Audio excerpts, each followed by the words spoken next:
جموں کشمیر میں جوائنٹ عوامی action committee کے ساتھ وزیر اعظم شہباز شریف کی ہدایت پر ایک کمیٹی نے مذاکرات کیے. یہ مظفر آباد میں مذاکرات ہوئے اور اب جموں کشمیر کے وزیر اعظم کی تبدیلی کے حوالے سے باتیں کی جا رہی ہیں کہ انوار الحق کو ہٹایا جائے گا. میرے سورسز یہ بتا رہے ہیں کہ معاملہ اس سے الٹ ہے، یعنی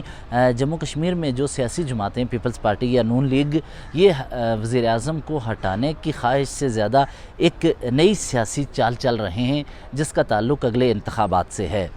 وزیر اعظم پاکستان کے ساتھ جو ملاقات ہوئی ان کمیٹی ارکان میں سے 4 کے ساتھ میری گفتگو ہوئی اور ان میں سے جو متعدد رہنماؤں سے یہ بات ہم نے کنفرم کی کہ یہ مشاورت کیسی ہوئی اور وزیر اعظم پاکستان نے کیا ہدایت دی ہیں. انہوں نے کہا کہ شہباز شریف نے تو یہ واضح طور پر کہا ہے کہ عوام کے جو مطالبات ہیں انہیں پورا کیا جائے. دوسرا انہوں نے کہا کہ ہم نے بریفنگ دی وزیر اعظم پاکستان کو کہ جموں کشمیر میں اپوزیشن نہ ہونے کی وجہ سے ایک ویکیوم کریٹ ہوا اور وہ سپیس جوائنٹ عوامی ایکشن کمیٹی نے حاصل کی. اس پر مزید بحث ہوئی جس وقت تو پیپلز پارٹی اور نون لیگ کے مرکزی قائدین نے وزیر اعظم پاکستان کو بتایا کہ جموں کشمیر میں چونکہ 9 مئی کے بعد جو کچھ ہوا وہاں پر حکومت کی تبدیلی ہوئی، تنویر الیاس تھا، اس کے بعد انوار الحق آیا، اس سے پہلے قیوم نیازی تھا. تو اس حکومت کی تبدیلی کے دوران پی ٹی آئی کی گورنمنٹ ادھر بنی ہوئی تھی، اس کو ختم کرتے ہوئے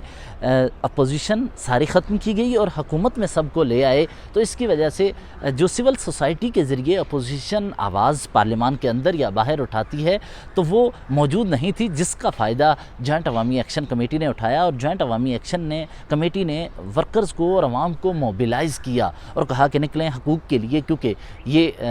52 یا 53 کا جو بھی ٹولہ کہتے ہیں وہ نعرہ لگاتے ہیں، یہ ٹولہ جو ہے یہ حکمران ہے تو ان کو پذیرائی ملی. جب یہ بریفنگ دی گئی تو انہوں نے سوچا یہ کہ یہ تو بڑا خوفناک ہے کہ ایک الیکٹڈ ریپریزنٹیٹیوز کے ذریعے آپ بجٹ الوکیٹ کرتے ہیں اور عوامی نمائندگی کے نام پر ان افراد کو ایک نظام کے ساتھ جوڑے رکھتے ہیں. اگر آپ اپوزیشن کی آواز دبا دیں گے، ایک نظام سے ان افراد کو نہیں جوڑیں گے تو اس کی وجہ سے ایسے گروپس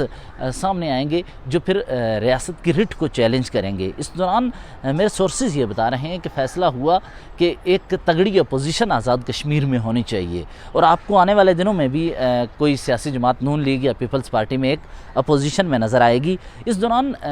اس اپوزیشن میں ہونے کا تعلق اگلے انتخابات سے ہے. اگلے 6 ماہ بعد اگر انتخابات ہوتے ہیں تو اس صورت میں کوئی سیاسی جماعت اپوزیشن میں جاتے ہوئے یہ عوام کو بتا سکے گی کہ یہ جو گندگی پھیلائی ہے موجودہ افراد میں انوار الحق نے پھیلائی ہے، ہم اس کے ذمہ دار نہیں ہیں. اور ہم نے خیبر پختونخوا میں یہی دیکھا کہ خیبر پختونخوا میں جس وقت سہیل آفریدی کو لانے کا پی ٹی آئی نے فیصلہ کیا تو میری پارلیمنٹ ہاؤس میں ہی اعظم نذیر تارڑ سے گفتگو ہوئی تھی. اعظم نذیر تارڑ سے جب میری گفتگو ہوئی تو اعظم نذیر تارڑ نے آن ریکارڈ کوٹ ان کوٹ یہ کہا کہ پی ٹی آئی کی عددی حیثیت کو خیبر پختونخوا میں تسلیم کیا جائے گا. اعظم نذیر تارڑ نے میرے ساتھ گفتگو کرتے ہوئے یہ بھی کہا تھا کہ اگر پی ٹی آئی اپنے عددی حیثیت وہاں بتاتی ہے تو ہم کوئی ایڈونچر نہیں کریں گے، ہم ان کی حیثیت کو تسلیم کریں گے. اس فیصلے کا تعلق بھی جموں کشمیر میں جو جوائنٹ عوامی ایکشن کمیٹی نے کیا اس کی وجہ سے تھا کہ وہاں پر انہوں نے اپوزیشن کو مکمل طور پر ختم کر دیا تو آپ کے پاس ایک نئی قوت نے عوام کو موبیلائز کرنے کا موقع فراہم کیا اور آپ کے پاس بات چیت کے لیے پھر وہی لوگ تھے. نظام کے اندر اپوزیشن کی جماعتیں نہیں تھیں جن کو آپ کچھ لے دے کی بنیاد پر کچھ بجٹ پروجیکٹس میں سے کچھ چھوٹے موٹے پروجیکٹس میں انگیج کر کے آپ ان کے ساتھ اس حد تک نہیں آتے کہ جہاں آپ کو تمام مطالبات تسلیم کرنے پڑ جائیں یا سرنڈر کرنا پڑ جائے. اس دوران وزیر اعظم شہباز شریف کے ساتھ ہونے والی ملاقات میں میرے سورس یہ بتا رہے ہیں کہ آزاد جموں کشمیر میں اپوزیشن کو تگڑا کرنے کا فیصلہ کیا گیا کہ اس ویکیوم کو فل کیا جائے تاکہ دوسری قوتیں آ کے اس کو فل نہ کریں، یہ نہ ہو کہ چیزیں ہمارے ہاتھ سے نکل جائیں. جب یہ فیصلہ ہوا تو اس کی شام ہی پریس کانفرنس کرنی تھی پیپلز پارٹی اور مسلم لیگ نون کی مرکزی قیادت نے. جب پریس کانفرنس کرنی تھی تو اس وقت یہ ہوا کہ پریس کانفرنس کچھ وجوہات کی بنیاد پر نہیں ہو سکی اور اس کے بعد معاملہ آگے بڑھ گیا. اس دوران پیپلز پارٹی اور نون لیگ کے قائدین کی جانب سے کہا گیا کہ موقع سے فائدہ اٹھایا جائے جو آزاد جموں کشمیر کے ہیں۔ اس وقت اپنا وزیر اعظم لے آتے ہیں، پیپلز پارٹی میں بھی خواہش مند لوگ رہے اور نون لیگ میں بھی کہ تبدیلیوں کی چیزیں چل رہی ہیں تو بہتر ہے کہ یہاں آزاد جموں کشمیر میں بھی اپنا وزیر اعظم 6 ماہ کے لیے ہی صحیح، آگے دیکھا جائے گا۔ اپوزیشن میں رہتے ہوئے ہم عوام تک تو بیانیہ دے سکیں گے کہ موجودہ خرابیوں کا ذمہ دار انوار الحق ہے، لیکن اس سے قبل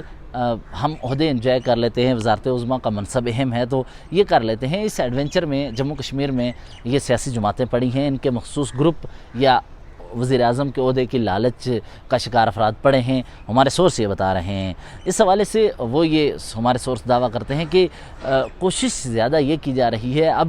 نون لیگ اور پیپلز پارٹی کے سنجیدہ جو افراد ہیں وہ یہ کوشش کر رہے ہیں کہ دونوں سیاسی جماعتوں میں سے ایک جماعت اپوزیشن میں آ کر اپوزیشن کا ایک تگڑا بیانیہ لے کر چلے، اور مسلم لیگ نون اقتدار میں اگر آتی ہے یا اقتدار میں رہتی ہے انوار الحق کے ساتھ یا اپنا کوئی بندہ لے کے آتی ہے تو پیپلز پارٹی کو اپوزیشن میں بھیجا جائے گا تاکہ پیپلز پارٹی اپوزیشن کی آواز کے طور پر آئے اور جموں کشمیر جوائنٹ عوامی ایکشن کمیٹی کے جو مطالبات ہیں ان کے سے قریب ہوتے ہوئے آگے بڑھے۔ تو یہ بیسیکلی اصل مدعا یہ ہے کہ جوائنٹ عوامی ایکشن کمیٹی نے جس طرح وہاں پنجے گاڑے تو ویکیوم کریٹ ہوا تھا، تو اس کو فل کرنے کے لیے اب یہ فیصلہ ہوا ہے۔ اس دوران کوئی خواہش مند ہے وزارت عظمیٰ کے امیدوار کا کوئی تبدیلیوں کے حوالے سے، لیکن ہمارے سورس یہ بھی بتا رہے ہیں کہ اس سابق وزیر اعظم راجہ فاروق حیدر خان نے چند عسکری عہدیداروں کا حکومت کی تبدیلی کے وقت فلور آف دی ہاؤس نام لیا تھا، تو اس وقت سے لے کے ابھی تک انوار الحق کے ساتھ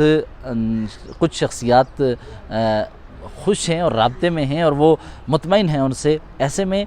کیا ان کو تبدیل کیا جائے گا یا نہیں یہ بہت اہم ہوگا، کیونکہ 6 ماہ کی وزارت عظمیٰ لے کر اگلے الیکشن میں جا کر عوام کو کیا جواب دیا جائے گا، آپ کے پاس ڈیلیور کرنے کے لیے کیا ہوگا، سوال یہ ہے۔ کیونکہ جموں کشمیر میں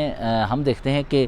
چھوٹی ٹینکی، وہاں سڑک، چھوٹے چھوٹے پروجیکٹس کی بنیاد پر ووٹ لیے جاتے ہیں، چند سرکاری ملازمتیں یا برادریزم کا تو بہت زیادہ اس میں فیکٹر ہے۔ تو ایسے میں کون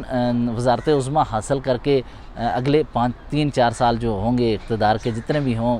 وفاق میں ادھر الیکشن نئے آ جائیں گے، تو اس وقت تک کون اتنی قربانی دے گا کہ وقتی فائدے کے لیے، وہ کہتے ہیں کہ ایک اپنے گوشت کی بوٹی کے لیے بکرا ذبح کر دے گا۔ تو دیکھتے ہیں اب اپوزیشن میں بھی یہ دیکھنا ہوگا کہ کون آئے گا اور وہ کیا عوام اس کو بطور اپوزیشن جماعت ایکسیپٹ کرے گی، کیونکہ جوائنٹ عوامی ایکشن کمیٹی کے مطالبات اور ان کی جدوجہد کو دیکھتے ہوئے پھر ان سیاسی جماعتوں کو ایسا سخت بیانیہ اس سے زیادہ زوردار آواز سے، جاندار آواز سے اپنانا ہوگا کہ عوام اس کو ایکسیپٹ کرے۔ تو یہ کہانی ہے جس میں اب ہمیں نیا موڑ نظر آ رہا ہے۔ روزانہ کوئی وزیر اعظم کو تبدیل کر کے سوتا ہے، کوئی نیا وزیر اعظم لگا کر سوتا ہے۔